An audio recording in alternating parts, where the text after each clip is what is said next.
নমস্কার প্রিয় দর্শক বন্ধুরা, নতুন একটি ভিডিও আপনাদের সবাইকে স্বাগত। অ্যান্ড আজকে আমাদের কাছে এসছে এনটর্ক BS6 মডেল। সো এটার প্রবলেম হচ্ছে এই যে এক্সিলেটর কেবিলটা দেখতে পাচ্ছেন, এটা প্রচণ্ড টাইট। মানে আপনি যখন রাস্তায় গাড়ি চালাবেন এটা প্রচণ্ড হাত ব্যথা করবে আপনার, কারণ এটা প্রচণ্ড টাইট হচ্ছে। অ্যান্ড এর মূলত কারণটা আপনাদের বলছি। এই যে কেবিলটা দেখতে পাচ্ছেন, এক্সিলেটর কেবিলটা ভিতর থেকে পুরো জ্যাম হয়ে গেছে। সো এই জন্য আমরা এক্সিলেটর কেবিলটা চেঞ্জ করব। তো চেঞ্জ করলে এই যে সমস্যাটা সমাধান হয়ে যাবে। এক্সিলেটর কেবিলটা আমরা চেঞ্জ করব। অ্যান্ড আরেকটা জিনিস দেখাচ্ছি আপনাদের, এর যে অ্যাডজাস্টিং থাকে, সো অ্যাডজাস্টিং প্রথমেই যেটা হচ্ছে সেটা নামিয়ে দেওয়া হয়েছিল। এই যে ফ্রি প্লে থাকে, প্রত্যেকটা এক্সিলেটর কেবিলের একটা করে ফ্রি প্লে থাকে, 5 to 10 মিলিমিটারের ফ্রি প্লে থাকে।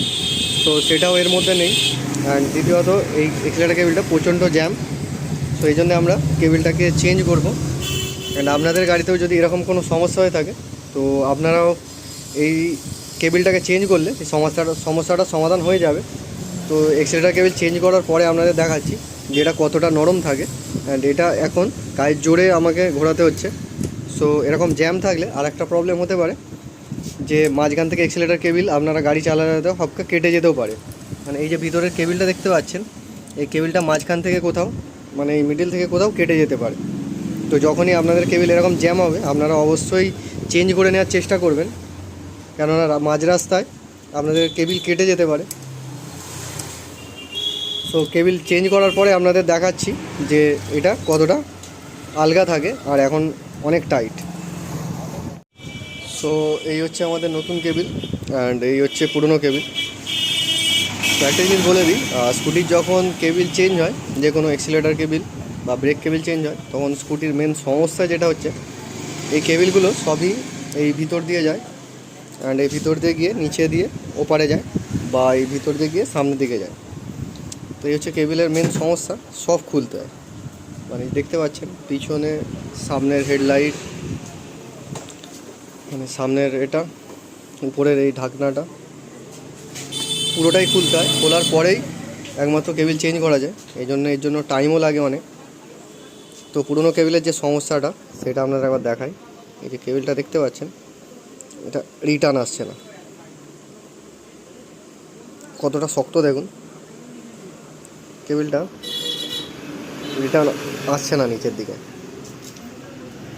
আবার দেখিয়ে দিচ্ছি উপর দিক থেকেও, অ্যান্ড এদিক থেকেও টানলে এদিকেও রিটার্ন আসতে অনেক দেরি হচ্ছে।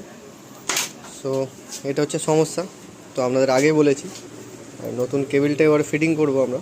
নতুন কেবিলটা ফিটিং করার পরে আপনাদের দেখাবো যে কতটা স্মুথ হয়ে গেছে, এই যে এক্সিলেটর কেবিল কতটা স্মুথ হয়েছে সেটা আপনাদের দেখাবো।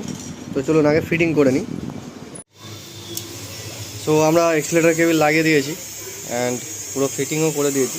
অ্যান্ড আপনাদের এবার দেখাচ্ছি যে এটা কতটা স্মুথ হয়ে গেছে আগের থেকে।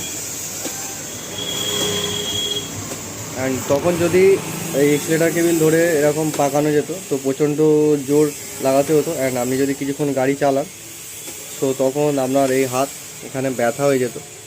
সেই জন্য আমরা এক্সিলেটর কেবিলটা চেঞ্জ করেছি। অ্যান্ড আরেকটা কারণ এক্সিলেটর কেবিল চেঞ্জ করার, সেটা আগেও বলেছি, যে ওই যে এক্সিলেটর কেবিলটা সেটা হচ্ছে পুরো জ্যাম হয়েছিল।